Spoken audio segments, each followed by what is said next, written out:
অপু বিশ্বাসকে নিয়ে মারাত্মক তথ্য আপনাদের কাছে নিয়ে এসেছি, সাথে সাকিব খানকে নিয়েও।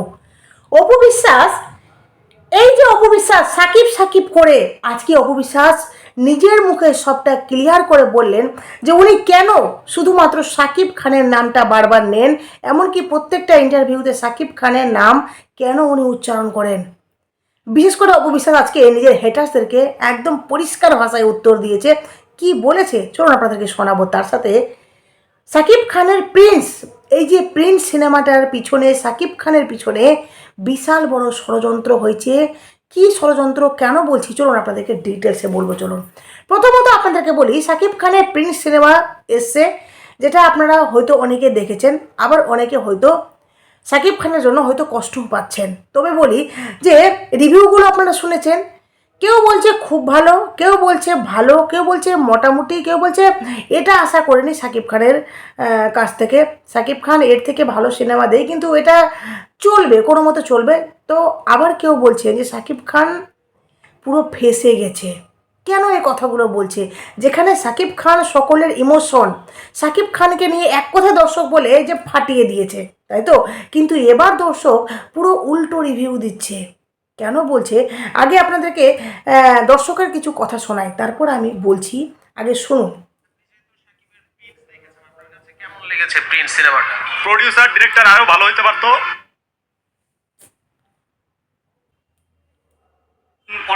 অনেকখানি ছিল আর কি, মানে ঘাটতি ছিল প্রডিউসার ডিরেক্টরের, অনেক কিছু আর কি, মানে আমি মনে করি শিখে আসতে হবে।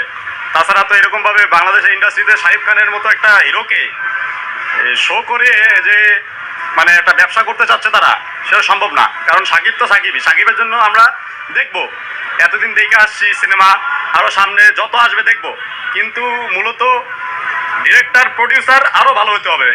এই মানে তো যায় না, শাহিদ খানের মানে ডিরেক্টর প্রডিউসার হয় নাই, ছবিটা আরো অনেক সুন্দর হইতো।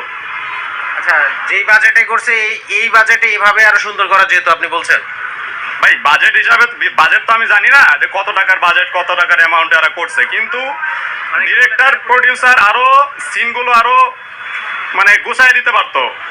যা আছে আলহামদুলিল্লাহ ভালো আছে, কিন্তু শাকিব খানের মতো একটা হিরোকে পরিচালনা করার মতো যোগ্যতা থাকতে হবে সেরকম ডিরেক্টর এবং প্রডিউসারের। আচ্ছা, প্রিন্স দেখে আপনি এক কথায় কি বলবেন, কেমন লাগলো? এই তো বললাম ভাই, মোটামুটি ঠিক আছে, মানে বরবাদের মতো হবে না, আবার বর্তমানে যে রাক্ষস এবং দম আছে, দম সিনেমাটার মতো মানে আশা অত্র হবে না, তারপরেও ফালাই দেওয়ার মতো না ভাই, চলে। মানে দমকে টক্কর দিতে পারবে না প্রিন্স, এটাই তো বলছেন? পারবে না, কিন্তু 10-এর মধ্যে যদি বলেন কত দিতে, ওই যে বললাম 8 দেওয়া যাবে, কারণ ডিরেক্টর প্রডিউসারের জন্য 2টা মার্ক কাটা পড়ছে। ডিরেক্টর প্রডিউসারের জন্য প্রডিউসার ডিরেক্টর আরো ভালো করা উচিত ছিল। শাহিদ খানের ইমেজটা এত মানে ছোট করে মানে নষ্ট করার মানে একটা মজানে হেও করা হয়েছে একটা জিনিস, মানে তাকে আপনি শো করতেছেন কিন্তু তার মতো যোগ্যতা আপনার নাই, তাকে পরিচালনা করার মতো যোগ্যতা আপনার নাই, তো আপনি কিভাবে এটা আপনি ব্যবসা করতে পারবেন? আচ্ছা ভাই, আপনি বললেন যে অনেক কিছু বুঝে নিতে হবে, আমেরিকার মতো এরকম কিছু বললেন, কি বুঝার আছে, যে গভীরভাবে কি বুঝতে হবে? বিভিন্ন সিন আপনার করে কি এনারা করছে কি, অনেকটা সিন আর কি আমরা যেরকম শো করিয়ে দেখায় দেই যে এই জিনিসটা এরপরে হচ্ছে, এই সিনেমাতে হচ্ছে কি একটা জিনিস হয়ে গেল হঠাৎ করে, কিন্তু দর্শক বুঝলো না, কিন্তু এই সিনেমাটা পুরো দেখার পরে বুঝতে পারবে যে এটার জন্য এটা হয়েছে, এই বিষয়টা। অনেকেই বলতেছে প্রিন্স 2 আসবে, এই বিষয়ে কি বুঝলেন? হ্যাঁ, প্রিন্স 2 আসুক, আসলে আমার মতে এই ডিরেক্টর প্রডিউসার দ্বারা শাহিদ খানের না করাটাই বেটার হবে আমি মনে করি। আচ্ছা, বাংলা সিনেমার উদ্দেশ্যে কি বলার আছে? এই কথাগুলো আপনারা শুনলেন, বাংলাদেশের সিনেমা আপনারা শুনে এটা অবশ্যই বুঝতে পেরেছেন যে এই যে সিনেমা সাকিব খানের সিনেমা, যে সিনেমাটা দেখে দর্শক কিন্তু পুরোপুরি সন্তুষ্ট হয়নি, এটা ক্লিয়ার কার্ড, ঠিক আছে? আর তারপর ওনারা বলেছে সাকিব খানকে পরিচালনা করার জন্য, বা সাকিব খান যেহেতু হিট সিনেমা দিয়েছে, অনেক সিনেমা উপহার দিয়েছে, তারপর এই সিনেমাটা সাকিব খানকে সত্যি মানে সাকিব খানের জন্য নয়, বা ডিরেক্টর প্রডিউসার সাকিব খানকে পরিচালনা করতে পারেননি, বুঝতে পারছেন? আর অন্যদিকে মিলি সুলতানাও কিন্তু একটা লম্বা চওড়া পোস্ট দিয়ে উনি পরিষ্কার বুঝিয়ে দিয়েছেন যে সাকিব খানকে না নিজের মানে ভালোটা নিজে বোঝা উচিত, যে উনি কি করছেন বা কোন সিনেমা করছেন, যেটা ওনাকে দেখা উচিত, যে উনি যে কথা মানে এই যে সাকিব খান এই যে যেই সিনেমাগুলো উনি সাইন করছেন, ওনাকে সর্বপ্রথম সিনেমার মানে ঘটনা বা সিনেমাটার নায়িকা কে আছে বিভিন্ন কিছু চেক করে তারপর ওনাকে সিনেমাটা মানে যাই হোক ওনাকে সাইন করা উচিত, বা ভেবেচিন্তে, যেহেতু ওনার একটা ইমেজ রয়েছে তাই না, ওনার সেই ইমেজ বজায় রেখে সবসময় কাজ করা উচিত। মিলি সুলতানা কি বলেছেন সেটা আপনাদেরকে শোনায়, দাঁড়ান।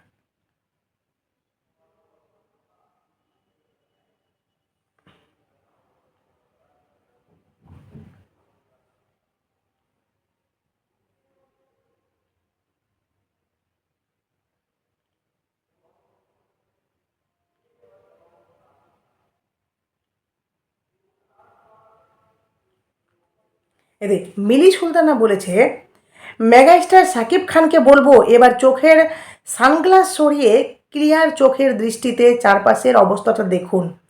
অনেকদিন যাবৎ চোখের সানগ্লাস আবহে চারপাশটা রঙিন রঙিন ভাবছেন, কিন্তু বাস্তবতা একটু রূঢ় বই কি। কার সাথে সিনেমা করছেন একটু তো চোখ খুলে তাকান। শিরিন সুলতানা নামের এই মহিলা কেমন তেরো মানে প্রডিউসার, ফিল্মের কি বোঝে এই মহিলা? সে তার কালো টাকা সাদা করার ধান্দায় প্রিন্স বানিয়ে সাকিবের কেরিয়ারকে ছন্দপতন ঘটিয়েছে।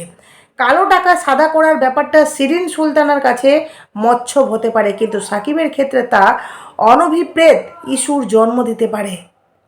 সাকিবের অসতর্ক মানে মিলি সুলতানা বলছেন সাকিবের অসতর্কতা তাকে ভবিষ্যতে বিরাট মাসুল দিতে হতে পারে। সাকিব এখনও সময় আছে, সতর্ক হন। নাটকের নায়িকাদের সাথে ছবি করা বাদ দিন। তাসনিয়া ফারিন, সাবিলা নূরদের সেলুলয়েড দেখতে ভালো লাগে না। সিয়াম আহমেদ, আফরান নিশোরা যখন তুমুল উদ্যমে ইন্ডাস্ট্রিতে জায়গা করে নিচ্ছেন, তখন চিত্রনাট্যের বিষয়ে সাকিবের এহেন হেলাফেলা তার কেরিয়ারের জন্য বিপজ্জনক হবে। কি ভেবে সাকিব প্রিন্স সিনেমায় কাজ করলেন তা আমার বোধগম্য নেই। এমন পচা ঘুণে ধরা চিত্রনাট্য সেই মান্ধাত্তা আমলের।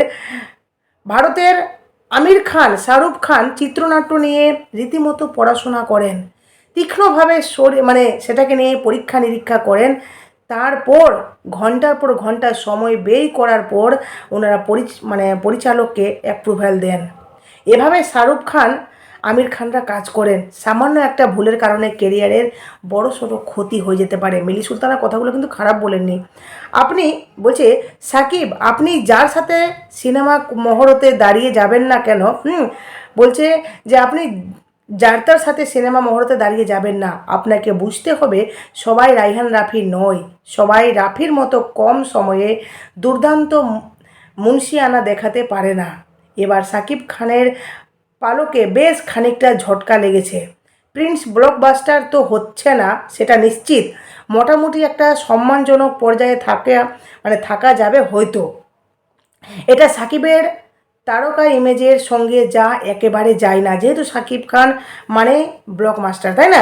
সিনেমা মানে সুপার ডুপার হিট। যেই সিনেমা এখন অনেক দর্শক বলেছে যে দম, রাক্ষস সিনেমার মতো না, যেভাবে আপনাদেরকে শোনালাম উনিও কিন্তু সেই কথাগুলোই বললেন।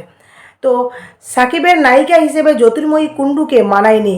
কেমন কাইস্টা কাইস্টা অভিব্যক্তি, রোমান্টিক দৃশ্যে মুখের এক্সপ্রেশন কেমন, বলছে রোবোটিক।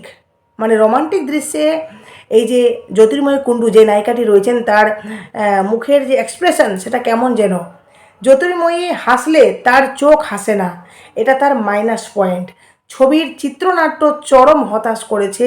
এবার দেখলাম সাকিবের পালক খসে পড়েছে, বুঝতে পারছেন? তো যাই হোক, আপনাদের অবশ্যই এই নিয়ে অনেকে হতাশ প্রকাশ করেছেন। আর সবচেয়ে বড় কথা হলো সাকিব খানকে যেহেতু আমরা সবসময় জয়ী হতে দেখেছি, সাকিব খানকে সবসময় আমরা সুপারহিট হিরো হিসাবে ভালোবাসি, এমনকি তার সিনেমা মানে সুপারহিট। তো যেহেতু সিনেমাটা খারাপ হয়েছে, সিনেমাটা অতটাও দর্শকের মন ছুঁতে পারেনি, যার জন্য কিন্তু এই কথাগুলো মিলি সুলতানা বলেছেন। আমার মনে হয় সাকিব খানকে সত্যিই যারা একটা ভালো জায়গায় বলে না, ভালো জায়গায় পৌঁছে গেলে সেই জায়গাটাকে বজিয়ে রাখার জন্য কিন্তু আমাদের এক্সট্রা নলেজ লাগাতে হয়। এবার আসি যে অপু বিশ্বাসকে নিয়ে বুবলির ভক্তরা যে রাত দিন বলে, হ্যাঁ এই ডিভোর্সি মহিলার লজ্জা নেই, এমন একটা বেয়াদবি মহিলা, যেই মহিলা নাকি রাত দিন সাকিব খানের নাম জপে, মালা জপে, হ্যাঁ প্রত্যেকটা ইন্টারভিউতে নাম নেই সাকিব খানের। অপু বিশ্বাস কী বলেছেন আপনাদেরকে শোনাই আগে, মারাত্মক অ্যান্সার হ্যাঁ দিয়েছে। হ্যাঁ উপবিশ্বাস সারাক্ষণ সাকিব সাকিব করে, তো কেন করবো না? আমি তো সাকিব নাম ছাড়া শিখিনি, আমি তো অন্যান্যদের নাম তো জড়াতে পারবো না। তো হেট্রেসটা দুঃখ হোক কষ্ট হোক প্লিজ আপনারা মেনে নেবেন, আমি সাকিব নামটাই হয়তো আমার সারা জীবন মুখে থেকে যাবে, কারণ সে আমার সন্তানের বাবা। আর এরপরে হয়তো বা কাজের জায়গাটা একেবারে আলাদা, বাট কোনো ব্যক্তি মানুষকে নিয়ে কথা বলতে হলে বা মেন্টর যেটাই বলুক না কেন, হ্যাঁ সাকিব খানের নামটাই আসবে। হ্যাঁ উপবিশ্বাস সারাক্ষণ সাকিব সাকিব করে, তো কেন করবো না? আমি তো সাকিব নাম ছাড়া শিখিনি, আমি তো অন্যান্যদের নাম তো জড়াতে পারবো না। তো হেট্রেসটা দুঃখ হোক কষ্ট হোক প্লিজ আপনারা মেনে নেবেন, আমি সাকিব নামটাই হয়তো আমার সারা জীবন মুখে থেকে যাবে, কারণ সে আমার সন্তানের বাবা। আর এরপরে হয়তো বা কাজের জায়গাটা একেবারে আলাদা, বাট কোনো ব্যক্তি মানুষকে নিয়ে কথা বলতে হলে বা মেন্টর যেটাই বলুক না কেন, হ্যাঁ সাকিব খানের নামটাই আসবে। কি শুনলেন? হ্যাঁ উপবিশ্বাস সারাক্ষণ সাকিব শুনলেন? অপু বিশ্বাস মারাত্মক অ্যান্সার দিয়েছে যে হ্যাঁ আমি অপু বিশ্বাস সাকিব খানের নাম মালা জপি, আর সাকিব খানের নামটা আমি নেব, কারণ সে আমার সন্তানের বাবা। আর সাকিব খানের বিয়ে হওয়ার পর বা প্রেম করার সময় বা ডিভোর্স হওয়ার পর অপু বিশ্বাস কিন্তু একটাই নাম জপেছে, যেটা হলো সাকিব। নিজের জীবনে এখনও অবধি অপু বিশ্বাস কাউকে জড়ায়নি। এটাকে বলে পবিত্রতা, এটাকে বলে সত্যিকারের ভালোবাসা। না হলে অন্য মহিলা দেখুন স্বামী মারা যাচ্ছে, 1 মাস 2 মাস 6 মাস কাটলেই সে অন্য কারোর সাথে জড়িয়ে পড়ছে।